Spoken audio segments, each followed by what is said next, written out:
क्योंकि BJP DMC दोनों के प्रतिनिधियों की आपने बात सुनी। टीएमसी ये मैं कहती है दुख का कि बात बता रहा हूँ आपको, हाँ, मैं दुख का बात बता हाँ रहा हूँ दुख की बात आपको। कही ना, पहले नहीं थोड़ा थोड़ा सा एक वो, क्योंकि चलिए क्योंकि बोलिए आप बोलिए। न्यूट्रल हैं, आप चलो बीजेपी के बोलिए साथ नहीं है, डीएमसी के साथ नहीं है, तो आपकी राय यहां पर महत्वपूर्ण होगी। बोलिए। देखिए सौरभ जी की बात आपने सुनी, बीजेपी लगातार ये कह रही है कि जब से इन बुजुर्ग महिला का बेटा बीजेपी में आया तब से डीएमसी वाले उन्हें तंग करने लगे, उनके साथ मारपीट करने लगे, और ये हुआ भी इतनी बुरी तरह से मारा कि मां को भी नहीं छोड़ा, एक बुजुर्ग महिला को मारा। अब टीएमसी मनोजीत जी भी ये कह रहे हैं कि भैया घर का मामला है और इसमें हमारा कोई लेना देना नहीं है, कोई हाथ नहीं। क्या आपको लगता है कि राजनीति हमारी इस स्तर पर पहुंच गई है कि यहां तक इस तरह की बातें हम करने लगे हैं पार्था जी? बंगाल की राजनीति में अभी लास्ट चाहिए। जिस पार्टी को लास्ट मिलेगा उस पार्टी को थोड़ा एडवांटेज मिलेगा, और वो लास्ट के साथ अगर पॉलिटिक्स जोड़ दिया जाए तो और भी अच्छा होता है। ये सबसे दुख का बात है, ये बोलते हुए भी मेरे को शर्म आता है कि आज हम लोग 8 हिस्से में 8 चरणों में हम इलेक्शन कर रहे हैं। क्या अगले बार हमको 12 चरणों में करना पड़ेगा?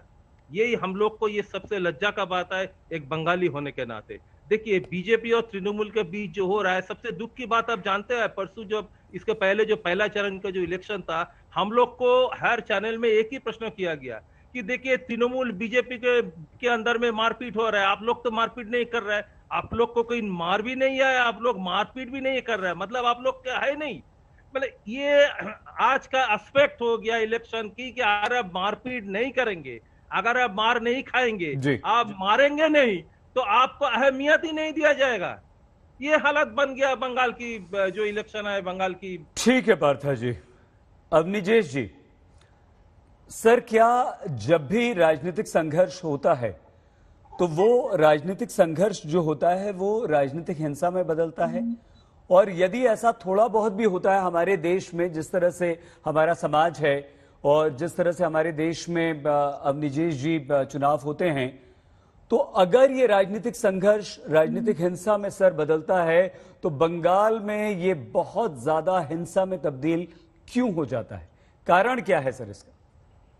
सैद जी, आज सचमुच सचमुच उन दृश्यों को देख करके, तस्वीरों को देख करके ना मन ऐसा खराब हुआ, मन ऐसा ज्यादा कलुषता से भर गया है कि बोलने की कई बार हिम्मत नहीं होती। आप एक बात बताइए, आज ममता बनर्जी ने क्या कहा कि अपना यूपी संभालो, मध्य प्रदेश संभालो। मतलब बंगाल में हो रही है। आप बताइए, बंगाल और केरल के अलावा कहां पर राजनीतिक हिंसा होती है? क्या उत्तर प्रदेश से आपको सईद अंसारी, कभी आपने ऐसी खबरें दिखाई हैं कि वहां पर दूसरे राजनीतिक दल के व्यक्ति एक दूसरे को मार रहे हैं? क्या कभी कोई खबर दिखाई है क्या? राजनीतिक संघर्ष तो हर जगह होगा ना, हर राज्य में होगा। ये यहीं पर घटना क्यों घट रही है? बुद्धदेव बाबू ने जब सीपीएम के वो सीपीएम की तरफ से वहां के मुख्यमंत्री थे, उन्होंने क्या कहा था? 55,000 हत्याएं हुई। ममता बनर्जी खुद भुक्तभोगी रही हैं, उनको राइटर्स बिल्डिंग में बाल खींच करके मारा गया था उनको।